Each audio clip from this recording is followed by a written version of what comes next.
ketika kita ke satu tempat yang mengandung nilai sejarah, dahulukan logika dan rasional, mistis belakangan.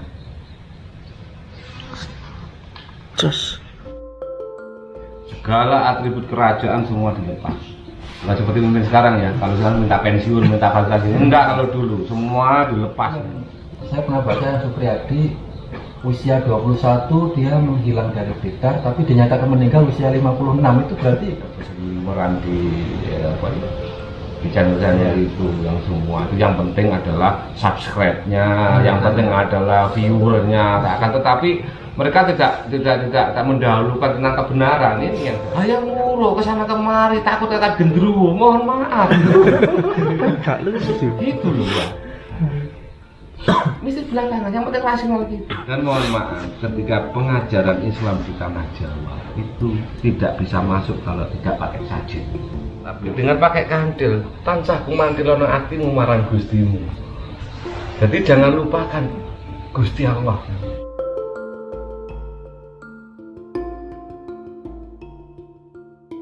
nanti kita riset juga yang kemarin tempat moksanya yang Supriyadi sama putrinya yang Dideko Gendro.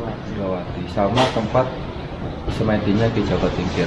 Siap. Nah, kita apa penjelasan tentang tempat-tempat tersebut mungkin kita tanya beliau. Nggih. Oke teman-teman, ini kita sama Pak Handoko. Beliau ini yang sudah bertahun-tahun rutin ke tempat ini dan beliau dikenal, tahu banyak tentang sejarah. Dan tentunya lagi-lagi saya ingatkan sejarah itu berkaitan erat dengan kearifan lokal atau local wisdom atau local knowledge, kecerdasan lokal yang harus kita jaga, kita lestarikan dan kita rawat. Terkait dengan tempat ini Pak Handoko, bisa dijelaskan singkat aja Pak Handoko ya tentang tempat di Gunung Pandan ini. Oke, makasih ya Mas. Saya mau cerita dulu itu dari keberadaan gunung dulu. Sebenarnya ini adalah puncak dari pegunungan Kendeng, mulai dari Blora sampai ke sini. Ini adalah Gunung Api Purba. Jadi kalau di teman-teman lihat sejarah tentang Gunung Pandan ini yang aslinya ada di kantor Kabupaten Bojonegoro, tahu semua.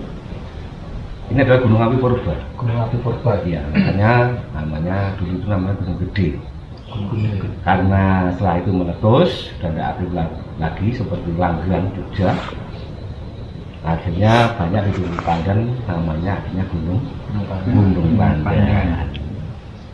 Ini panjang dari Blora sampai ke sini. Nah, kalau yang sebelah sana suku Samin ya.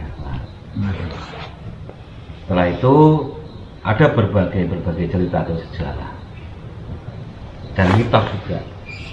Mohon maaf kalau kita bilang mitos atau sejarah, banyak khasanah yang beredar di masyarakat, dan itu tidak apa-apa, itu menambah aja literasi kita, menambah pengetahuan kita. Tapi ini menurut versi saya, ada beberapa periode yang ada di sini. Yang pertama yaitu tahun 1100-an, kerajaan Malwapati. Itu ada hubungannya dengan Gunung Pandan ini sebenarnya. Oh, iya. Yang Yaitu adalah ketika Angkleng Darmo diusir dari kerajaannya Malwapati dan itu menjadi Belibis. Pertapanya ada di situ yang ada pohon beringin. Ya, pohon beringin. Dan disitulah mendapat ilmu aji gineng dari Nogogini. Nah, kalau teman-teman yang saya bisa melihat kalau malam mungkin namanya ada gambar besarnya di sini.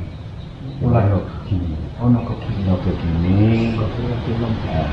istrinya Nogorojo. Nah, ini bisa dibilang mitos, bisa dibilang sejarah atau cerita yang berbeda. Sekali lagi saya tekankan bahwasanya tiap orang tidak sama sih. Ya. Dan itu nggak apa-apa, itu menambah khasanah. Perbedaan menambah keanekaragaman budaya. Pada tahun 1650-an ada seorang raja atau sultan, sudah sultan bukan raja, yang itu kalau dulu ada tiga hal, yaitu adalah ngapati, kabumian, dan upawasa. Kalau sudah menjadi raja, siapapun rajanya, ada tiga yang dilampaui sebelum mereka mencapai kesempurnaan, yaitu ngapati, kabumian, upawasa. Kalau ngapati itu melepaskan diri, segala atribut kerajaan semua dilepas. Nggak seperti mungkin sekarang ya, kalau misalnya minta pensiun, minta kasih, enggak, kalau dulu semua dilepas semua. Yang mau yang jadinya apa, yang dulu jadi raja akhirnya jadi hanya tukang dawet, bakul dawet, atau yang sebagai pencari rumput dan lain sebagainya. Iya, seperti yang terbawa ini sebenarnya sultan. Sultan saya tidak bisa menyebutkan namanya karena ini membuat geger masyarakat dan tidak mau. Nah, ketika ngapati berganti nama namanya yang Derpo. Dulunya seorang raja akhirnya menjadi tabib. Pendarmaan dirinya adalah tabib. Nah, akhirnya karena dulu Bengawan Solo itu ada sempalan yang ada di situ, belinya naik ke Gunung Gede sini untuk bertapa. Akhirnya mendarmakan diri, menolong masyarakat yang ada di sekitar dengan cara pengobatan. Gitu ya. Ini periode 1950-an atau ketika ada Padang Jepang lah, ketika masa seperti itu. Nah, juga kalau di masa kemerdekaan, maaf, setelah Supriyadi itu menghilang di Candi Ringin Branjang Blitar, beliaunya ketemu melompat di Jombang, lompat Gunung Kelut, ketemu sama muridnya Hasan Bendo, Mbah Hasan dari Bendo. Bendo itu dusun di Blitar. Nah, Kiai Hasan ada muridnya, yaitu seorang Belanda juga yang dikejar-kejar Jepang. Ketemu di Jombang, akhirnya berdua sepakat untuk mengasingkan diri. Akhirnya ke barat, Penjaten atau Jati-Jati itu sekarang Lemah Bang, ke utara ke sini. Ini pada era masa kemerdekaan. Awal-awal kemerdekaan, setelah pemberontakan peta di Blitar. Berarti beliau ini sudah diangkat jadi Menteri Keamanan gitu ya? Belum. Ini masih setelah berontak, semua teman-temannya ada di Blitar semua akan ditangkap, dibawa ke Jakarta. Ya. Beliaunya dikawal di daerah Blitar Utara sampai ke Candi Ringin Branjang, melakukan ritual 5 orang. Beliaunya itu ada di depan, yang 4 di belakang. Di depan candi itu semua suruh pejam mata. Ketika semua itu buka mata, yang Supriyadi sudah nggak ada. Oh, berarti yang saya pernah baca, yang Supriyadi usia 21 dia menghilang dari Blitar, tapi dinyatakan meninggal usia 56. Itu berarti monggo kerso sini ya, semua orang punya versi dia. Ada yang dibunuh di tengah laut, ada yang dipenggal di sebuah di Jakarta, dan di Jakarta. Monggo, makanya kan misteriusnya di situ. Iya. Dinyatakan menghilang usia 21. Iya. Tapi literasi terakhir dinyatakan meninggal usia 56. Kan hilang, dan itu meninggalnya kenapa nggak ada sampai sekarang. Tapi saya percaya bahwasanya Pak Karno pernah mengangkat menjadi Menteri Pertahanan pertama kali ya, Menteri Pertahanan, Panglima Tentara. Jadi beliaunya Pak Karno tahu bahwasanya sudah belum meninggal. Seperti itu.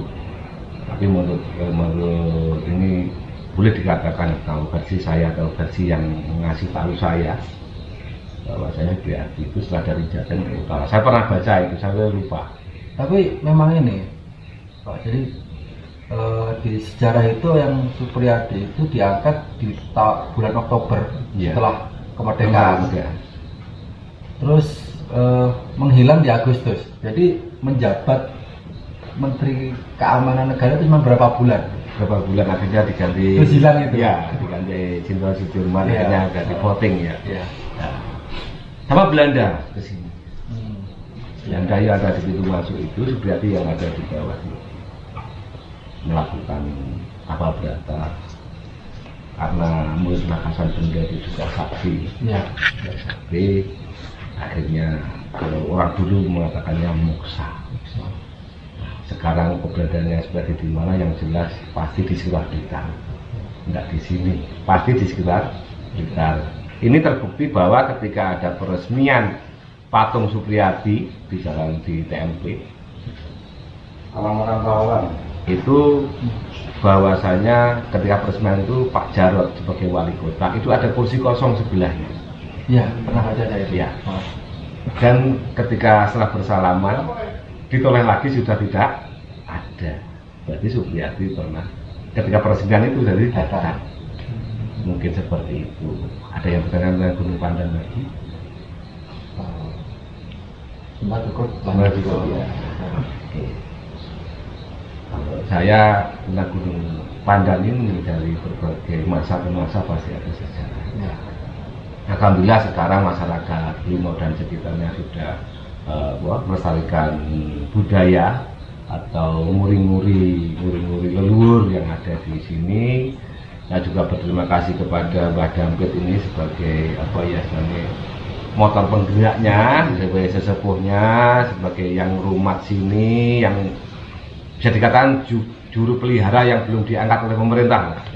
Ya, ini saya juga jadi terima kasih kepada masyarakat Lino sini ketika saya datang dari luar kota jauh-jauh, sambutannya juga apalagi ada Mbah Dampit, kalau saya sendirian ditemani Mbah Dampit. Menurut Pak Handoko ini sebagai apa ya, penggelut di dunia kearifan lokal, di sejarah, kalau tidak tahu terkait di Gunung Pandan ini ada tempat-tempat seperti ini dan ini benar-benar kan jejak religius lah. Iya. Pertama harapan kedepannya gimana Pak Handoko terkait dengan potensi wisata. Yang kedua nanti harapannya terhadap secara umum lah, anak-anak muda tentunya. Anak muda melihat kearifan lokal, melihat tempat-tempat seperti ini, harapannya seperti apa? Oke, seperti daerah-daerah yang lain ya, seperti yang ada di Jawa Timur yang lain, bahwasanya potensi daerah utamanya wisata religi itu sangat dikembangkan sekarang. Dimanapun, apalagi sekarang sudah ada dana desa, mungkin bisa mau membangun tempat wisata ini agar tidak hanya seperti apa ya orang datang pulang ya seperti itu, tidak kulongu sama masyarakat, itu sangat-sangat ya, kurang sopan saya anggap seperti itu. Mungkin wisata religi ini sebenarnya Kelino ini atau di sekitar Gunung Pandan ini sangat-sangat banyak wisatanya. Apalagi sekarang sudah menjadi sentra produksi porang. Ya, itu sangat mendukung. Iya, apalagi ini sebenarnya kalau dibukukan tentang Gunung Pandan ini bisa untuk menarik wisatawan kalau dikelola dengan baik. Banyak pohon-pohon yang masih besar, yang masih alami ya. Banyak sebenarnya yang tidak tahu bahwasanya apalagi sebagai penggerak-penggerak atau teman-teman dari komunitas spiritual mungkin ya, tidak hanya sebenarnya mengeksplor saja atau hanya sekedar mencari sesuatu saja kan, tapi juga mengembangkan yang ada di sini. Jadi harapannya kalau untuk pemuda saya kira hanya jas merah, karena sejarah Indonesia tergantung siapa pelakunya, bukan tergantung apa sejarahnya, hanya itu.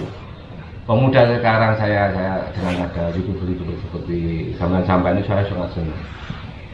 Banyak versi nanti biarkan masyarakat itu yang menilai sendiri.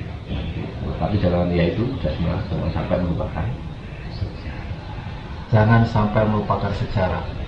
Itu buat teman-teman pemuda, karena sejarah ini sangatlah penting.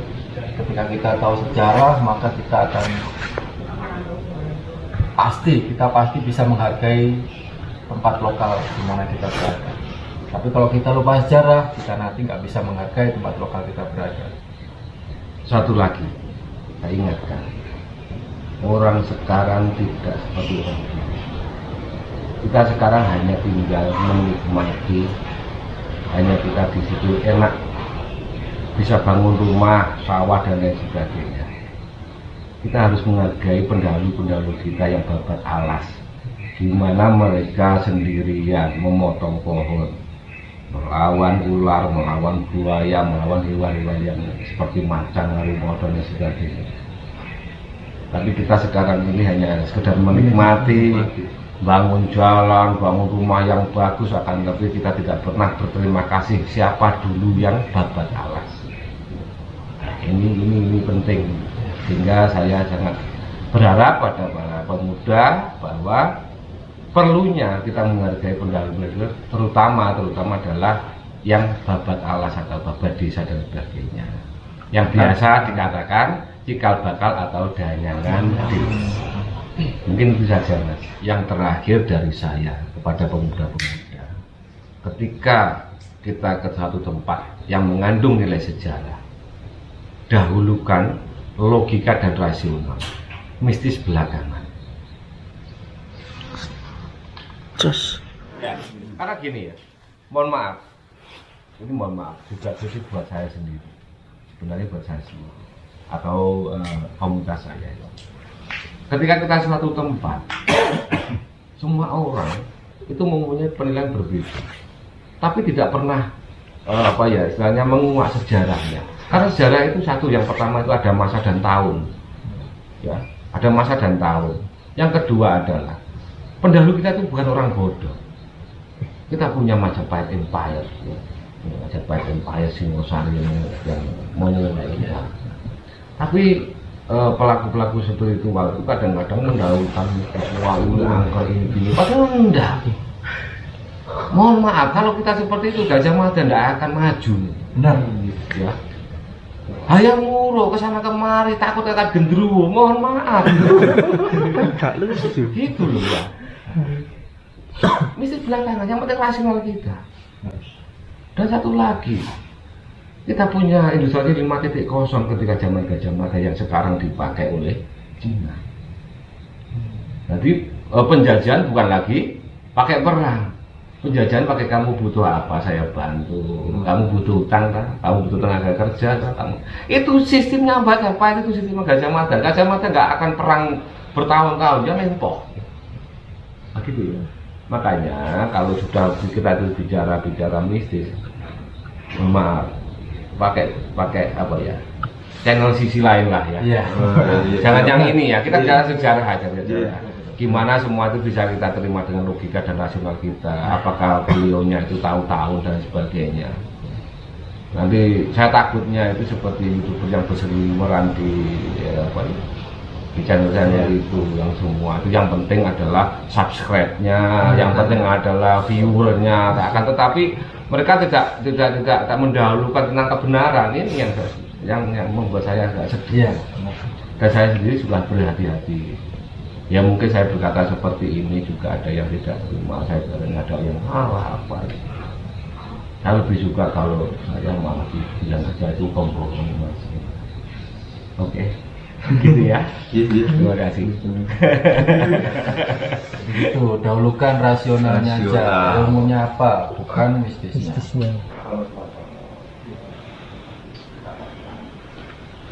Tapi kalau ada perlu narasumber yang lain ya tak carikan lah. Ono yo, nek ono narasumber lah wajahku tok tempo ya. Tapi ini saya jebol memang kayak gimana. Kalau boleh tahu ini komunitas atau gimana Pak? Jenengan ini atau apa, bisa disebutnya apa? Kalau boleh tahu. Ini saya tuh nggak pernah berkomunitas. Akan tetapi saya perlu dengan kesadaran. Wah, ini kamu cerita nih. Oh, kalau cerita harus pakai. Iya. Oke, siap. Karena ini dari channel gambar wetan, jadi saya sudah naik gaji.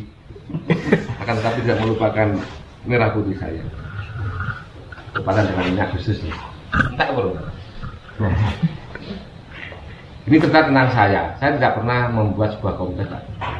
Karena itu penuh dengan kesadaran. Karena dari komunitas akan selalu menimbulkan masalah dan bentrok. Saya tidak suka. Seperti sampean ketika berorganisasi dapat ada cewek cantik kan akhirnya Sekarang. ya, seperti itu.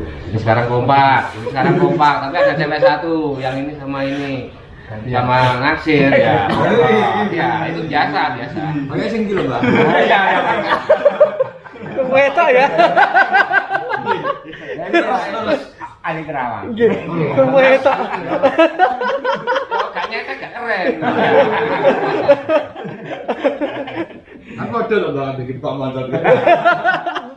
Saya itu dulu tahun 2001 naik ke sini itu sebenarnya tidak sengaja. Karena saya itu hanya seorang portir. Jadi saya itu masih muda, diajak oleh seseorang untuk membawakan barang-barang ke sini dari Blitar. Ada seorang antri ya. Saya itu porter, ya porter naik ke atas. Setiap naik gitu ke sini. Kita itu belum masih agak sepi ya di sini belum seperti. Auranya mistis itu. Akhirnya lama kelamaan saya masa ya porter saja. Akhirnya juga mencoba diajari dan sebagainya. Alhamdulillah sama ayangnya sini malah dikasih tahu tentang sini. Dan sesuai dengan yang menuntun saya, jangan pernah buat komunitas karena itu akan membuat sesuatu. Kecuali kalau komunitas itu satu mau ngalah. Kalau mau ngalah monggo. Mau dihina siap, mau diejek-ejek oke, mau dibully tiap hari tidak sakit hati, silakan buat komunitas. Ini adalah saya itu kalau ini kan teman-teman ya, teman-teman yang ngajaknya kok gimana ya, perlu sandaran. Kalau sama-sama masih muda perlu juga kalau sandar di bahu, kan gitu. Para wanita tahu kalau ini kan sandaran. Aku harus gimana sih? Karena saya kesini teman-teman, yus aku ikut, akhirnya cocok. Apa pelajaran dari yang terbawa ke saya yang paling saya ingat adalah dahulukan rasional. Yang kedua adalah menolong, meluruskan ke relnya. Tugas saya hanya meluruskan ke rel, makanya tadi saya cerita dan sebagainya sebenarnya itu adalah saya meluruskan ke rel. Tapi itu ke teman-teman seperti muda seperti ini yang anak muda seperti ini, saya harus bagaimana mengijawantahkan menjadi rasional dan berbagai masuk. Sehingga semua perkataan adalah masuk akal, bukan akalnya yang tidak masuk. Kan gitu kan, kebanyakan kan kita mencintai seseorang kan nggak masuk akal belas gitu kan, karena akalnya nggak masuk, sehingga nggak dapat. Bucin lah gitu. Mas, Yo, ini mas. Kan gitu. Aku merasuki ucapannya, kata-katanya saya seperti ini. Nanti suatu saat yang komunikasi ini juga harus berpikir logika. Ketika sampean sudah mendapat ada tanggungan seperti istri atau anak, gimana sih kita nggak selalu berkelompok. Sebuah perpecahan atau gesekan itu sebuah keindahan. Kan mesti ya, suatu saat pasti ada gesekan seperti itu pasti. Karena ada sebuah kebutuhan. Biasanya juga finansial lah, utamanya. Hati-hati dengan finansial. Banyak channel-channel itu karena kelompok seperti ini karena finansial mereka jatuh. Saya nggak perlu sebut ya. Banyak yang sekarang jatuh. Semua. Hampir semua. Itu hanya kebutuhan. Bagaimana calon istri atau pacar anda di sini itu dikelola dengan baik biar nggak ujul. Yo mas. Ini Rono.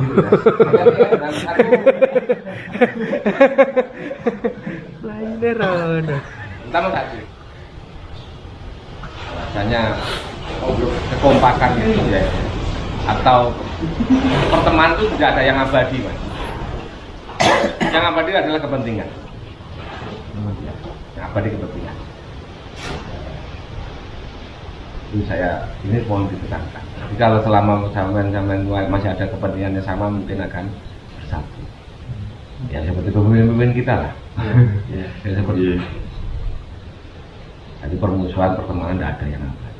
Misalnya. Tapi Joko ya Mas ya, manajemennya yang bagus, yang transparan, sampai lah. Alhamdulillah ini udah ada kerjaan lain semua. Ini ada jualan, saya juga jual. Tapi ini wirausaha, ini dinas sosial. Jadi channel ini cuma kita lahirkan buat manfaat buat Oke, bagus. Itu juga dari dinas perhubungan, hubungan gelap.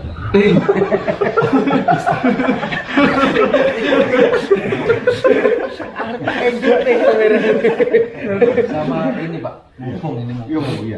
di luar Iya, masih berkaitan. Mas saya dulu nggak kalau orang Alek Google apa sih? Banyak ini teman-teman, mungkin terutama ini kalangan pemuda. Oke. Itu ketika ngelihat sajen, ngelihat dupa, ngelihat kayak gini, pikirannya udah ke arah yang Siri. nggak cocok, mistis. Nah, Seperti itu. kita juga semalam bawa dupa karena kalau saya pribadi dupa ini tiap malam saya nyalakan di rumah itu buat aromaterapi karena saya nulis. Ini juga. Saya nulis. Saya nulis. Jadi kalau ada aroma dupa itu senang. Itu saya juga gitu kalau ada tamu gitu, rumah sebelum datangnya tamu dinyalain dulu, ukur. Orang ya. Nah mungkin secara apa ya, versi orang peziarah atau orang ini keilmuan Jawa atau keilmuan lawas bisa dijelaskan mungkin. Nah, kayak misal kayak bunga atau dupa atau apa itu gimana? Biar teman-teman ini nggak pikirannya pertanyaan si aneh. Dia seperti itu. Oke, Google. Oke, saya jelaskan dulu dari kemenyan dan dupa. Kemenyan ini bersejarah dulu ya Mas ya, belum. Kemenyan atau kamper dan sebagainya itu sudah digunakan 5.000 tahun yang lalu. Pelabuhannya masih ada yang itu di Barus Tapanuli-Utara. Ya, itu sudah digunakan kamper atau kemenyan sebagai aroma terapi seluruh kerajaan termasuk Cleopatra yang cantik. Cleopatra itu sudah pakai, bahkan sampai sekarang Vatikan ataupun Masjidil Haram ketika itu mulai pewangi mereka juga pakai aroma kemenyan, tapi yang harganya mahal masih yang asli. Kalau yang kita itu kan murah-murah kan gitu ya. Kalau dupa itu adalah sebuah rekayasa karena harga kemenyan juga mahal. Itu adalah orang Cina memakai arangnya dari pohon bakau, ditumbuk, dikasih pewangian dari kemenyan tadi sedikit sehingga mereka merekayasa seperti sekarang namanya dupa. Ini bukan sejarah dulu ya. Karena yang dikirim dari Tapanuli Utara itu adalah ada pelabuhan Barus itu, yang sekarang masih ada. Itu adalah yang pertama adalah kapur Barus untuk mumi, on dan sebagainya. Nah itu juga yang aromaterapi jenis kemenyan. Kalau kami sebagai pelaku spiritual, menyan itu adalah menyang mendi. Tujuanmu ngendi? Menyang. Menyan ngendi. Oh. Ini versi saya ya. Iya. Ini versi enak-enakan ya, Mas. Iya. Versi pemuda ya. Betul. Menyang ngendi? Lah apa obong-obong? Ya apa nang ndi? Tujuanmu apa? Tujuanmu apa? Tujuanmu Iya, apa? masuk. Iya. Buru obong-obong tok. Jangan buru-buru mistis aja. Ya, Jangan nanti kamu bakar kemenyan itu, kamu mau kemana sih? Gitu. Tapi jangan lupa, perlu adanya kembangan. Kalau dupa, bahasa Jawa ini dupa, Pak. Anak-anak muda, enaknya ngomong dupa kan durupa, kan wani ya kalau gendruwo. Obong-obong. Oh, Gitu ya. Gitu. Dupa, aduh rupa, wani kan? Aduh rupa. Aduh wajah. Iya. Yang Melayu. Alhamdulillah kalian lebih jelek daripada gendruwo. Jadi aman. Mending ngono. Yo, mendingan gitu ya. Nah, akhirnya kalau ada kemenyan harus ada bunga seperti ini sama ya Mas ya, saya buka ya ini saya buka, mohon maaf ini kalau dulu zaman kerajaan itu adalah namanya cok bakam, dulu lengkap karena di situ ada namanya apa ya, empon-empon dan sebagainya karena itu simbol kesuburan dan sebagainya. Kita orang Jawa penuh dengan simbol, Mas. Jadi filosofi banyak. Jadi kalau ada simbol-simbol dari Barat ataupun dari Arab ya jangan terlalu wah pakai simbol ini. Kita itu sudah banyak simbol. Dan mohon maaf, ketika pengajaran Islam di tanah Jawa itu tidak bisa masuk kalau tidak pakai sajen. Sebagai literasi silakan lihat channelnya Gus Bah. Itu adalah Islam masuk di tanah Jawa di Indonesia kalau tanpa sajen tidak akan Islam. Itu panjang ya. Dan mohon maaf karena ketika Islam masuk Jawa itu sudah pengetahuannya, teknologinya, metalurgi, pembesian dan sebagainya, bahkan senjata itu sudah bagus. Kita punya masker, kita punya mesin kecil, masker itu ada gede. Teknologi kita banyak tinggi. Sudah ada teknologi logam kita. Iya, sudah ada teknologi metalurgi kita. Nah seperti ini. Sehingga apa Sunan Kalijogo dengan kearifan lokalnya, saya bilang Sunan Kalijogo. Dia ngajari orang Jawa itu dengan simbol-simbol seperti ini.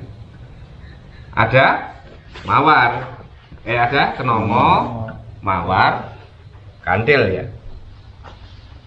Dengan simbol seperti ini nanti kan umpamanya kita aja berandai-andai kan boleh ya. Saya mengajar ke kesampaian yang dulu itu kapitanya semuanya. Lho kok kenapa kok mawar kenongo mawar kantil. Uang iki iso neng kene, iso neng kono, kena neng kene, kena neng kono. Jadi orang itu bisa dimanapun. Dan mawar itu warna-warna dan beraneka ragam. Kayak sampai sebagai pedagang ini pengusaha ini pejabat yang situ adalah istilahnya sopir dan lain sebagainya itu warna-warna mawar. Tapi dengan pakai kandil, tansah kumantilono atimu marang Gustimu. Jadi jangan lupakan Gusti Allah. Gitu ya. Karena hak. Kalau dulu itu istilahnya Sunan Kalijogo ngajari langsung ke masyarakat pakai dalil qala Rasulullah sallallahu alaihi wasallam. Ya semua enggak mau. Sopo kuwi Mbah? Nah, gitu kan. Pasti pakai simbol-simbol seperti ini. Dengan adanya ini Islam bisa berkembang.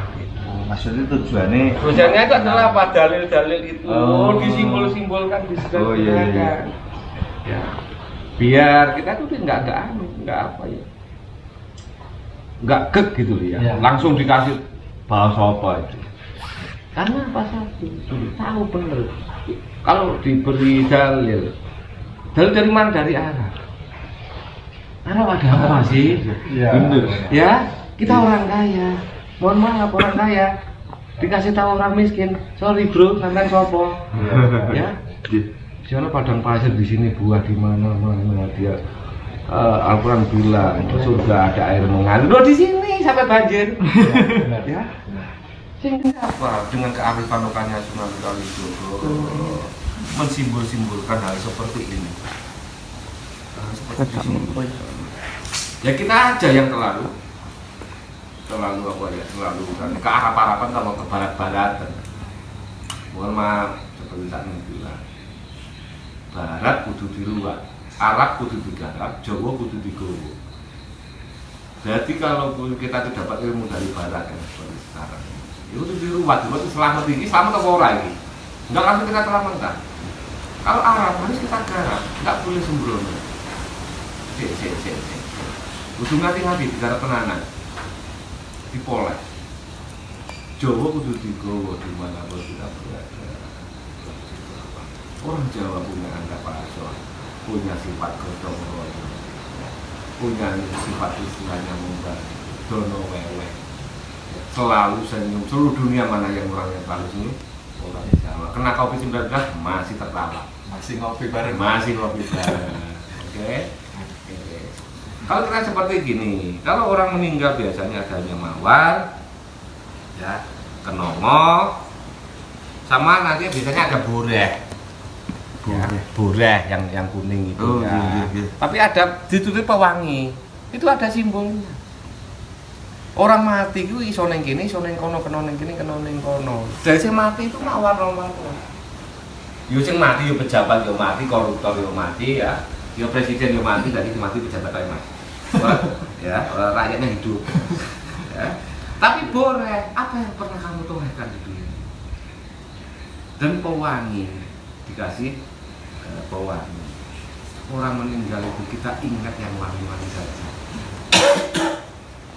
Ya, kita ingat yang baik-baik saja, yang buruk-buruk, yang khusus jangan kita. Enggak berdalil kan daki-daki ya. Seperti orang sekarang baik.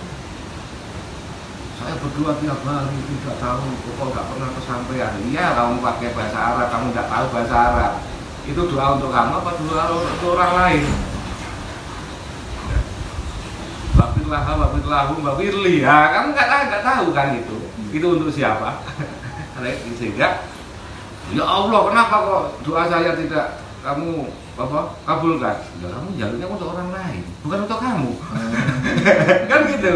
Makanya kearifan lokal ini adalah kesederhanaan kita berdoa. Dan di dalamnya ada kecerdasan. Betul. Hanya di Jawa. Jawa dan Nusantara. Nusantara, Nuswantoro, Nuso, Wanto, Anto, Toto, Colo. Jadi sebuah bangsa yang mempunyai kebaikan, mempunyai tata cara. Sembrono, Nuso, Anto, Toto, Colo. Kita aja yang terlalu buruk. Nama kalau tidak punya siapa? Roberto, Rano, Franski dan lain sebagainya. Wes, nggak ada namanya orang Jawa Joko. Kalau enggak gitu ya siapa itu yang Arab? Muhammad Joko, Abdul Qadir. Wah, wes Arab semua. Namanya Jawa enggak ada. Alhamdulillah nama anak saya yang kedua dinamakan Pak Punya ini Jawa Bener. Ahmad Sasongko Wibisono. Nama yang bagus. Ya, ini Pak Punya ini. Itu Mas ya. Iya. Ini sedikit ya Mas, bacanya panjang ya. Sudah. Nah, nanti ada apanya ada degan, ada. Saya jelaskan kenapa ada sedang Nanti rojo. kita lanjut ke tandingan gambar. Ya, nah, itu ada janur. Sampean orangnya kita sajengnya. Jadi nanti biar diungkap. Itu kan namanya apa? Janur, Ja'anur. Ja'anur itu mencari cahaya kan. Mendatangkan saya. Lu Arab toh, Ja'anur ya, mencari cahaya. Gedang. Simbolnya janur. Gedang digigit gadang-gadang sama sudah berharap berbanyak. Gedangnya kudu rojo. Kita semua orang miskin, orang siapapun mesti berharap menjadi raja. Akhirnya gedangnya gedang rojo. Sebenarnya kalau ini lengkap kita jelaskan satu sing enak ditompo ngono yo. Sing milenial ngono lho yo. Wah, menurut saya itu aja. Terima kasih, aku tak pulang Mas. Terima Karena kasih. istri saya terlalu cinta sama saya dan merindukan saya.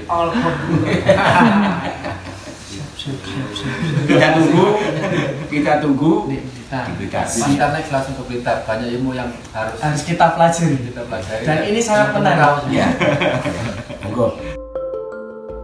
Oke, ini kita masih ada satu lagi, itu tadi tempat bertemunya pahlawan Supriyadi dan ya bala tentara. Dulu Angling Dharma sejarahnya konon pernah bertapa di sini.